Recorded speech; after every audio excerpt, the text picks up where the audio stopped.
Maligayang pagbabalik agad mga lods kasi pangalawang video na to na gagawin natin sa araw na to. Kasi may nagtanong, si Bernabel Lumanog Jr.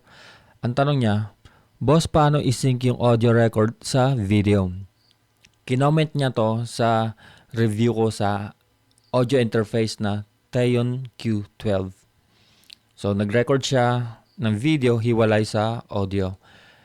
So, yun yung gagawin natin. Although kaya nating i-record ng magkasabay yun. Pero, yun yung tanong niya eh. Doon natin gagawin. So, ito yung simula. So, bali ganito yung setup. Papakita ko lang sa inyo. I-record ko yung audio sa Audacity. Hindi ko alam kung paano niya i-record yung audio niya. No? Sabihin na natin, ihiwalay natin yung record ng audio sa video. So, sa setup ko, sa computer, i-record ko yung audio sa Audacity. Tapos, ang gagamitin kong pang-record sa video, yung cellphone ko. Andun yung cellphone ko. Mamaya ipapakita ko sa inyo yung setup.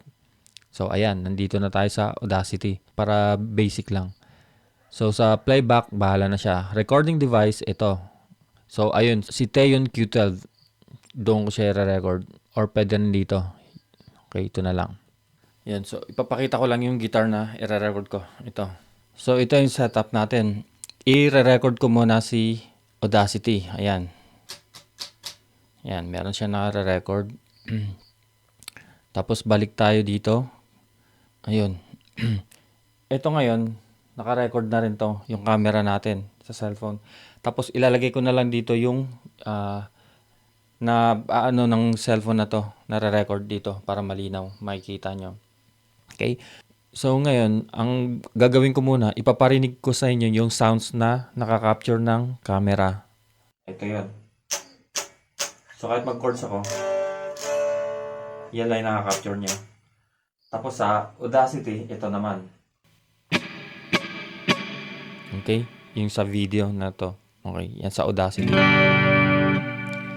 So ngayon, ang gagawin natin para masync yung audio ng video ng cellphone sa audio na nare-record sa PC, magtatap tayo ng 3. Yun yung magiging basehan natin para magkaroon tayo ng markings, no? Itatapat natin yung dalawang na yon, tunog. Ito na yon, 3 tap. So, yun yung pagbabasehan natin ngayon. Naka-record yun sa camera at naka-record sa Audacity. Tapos ngayon, gagawa na lang tayo ng record. Kunyari ito.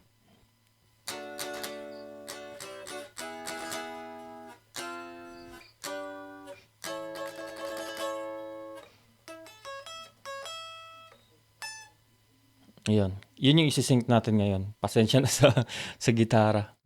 Okay, balik muna tayo dito sa Audacity. So, ang gagawin ko ngayon, ititrim ko lang yung video sa kailangan nating audio. Ayun. Tapos, save ko lang siya sa desktop para maano ko agad, malocate ko agad yung niya, location. Export to computer, desktop. Guitar syncing tutorial, yan. Tapos, ano ba maganda? Wow, 16-bit. Okay, gawin natin 48. Okay.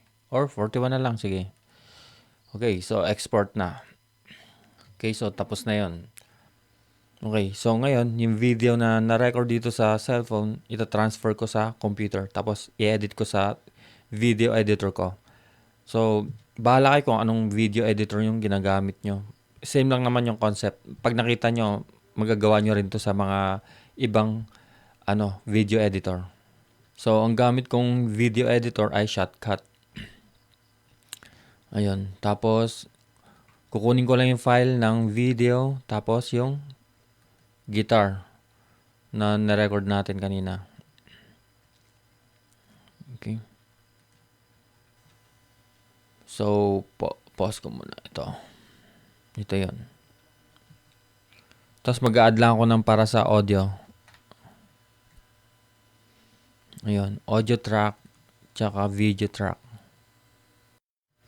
So, gagawin ko lang, zoom in ko lang siya dito. Ayun. So, yung dalawang tap na to, kailangan magsabay siya. Ito, yung pinaka-umpisa.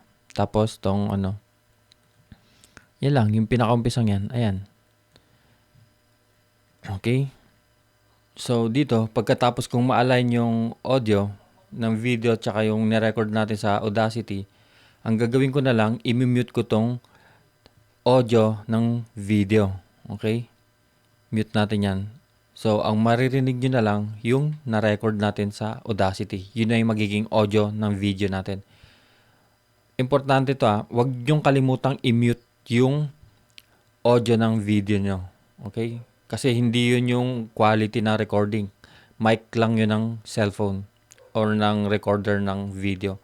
Hindi yun yung naka-line in. Sana malinaw yun. So ngayon, hindi nyo ma-appreciate pag dito ko pinlay. I-export ko na to, tapos yung next na clip dito, ipapakita ko sa inyo yung resulta. Ito yon.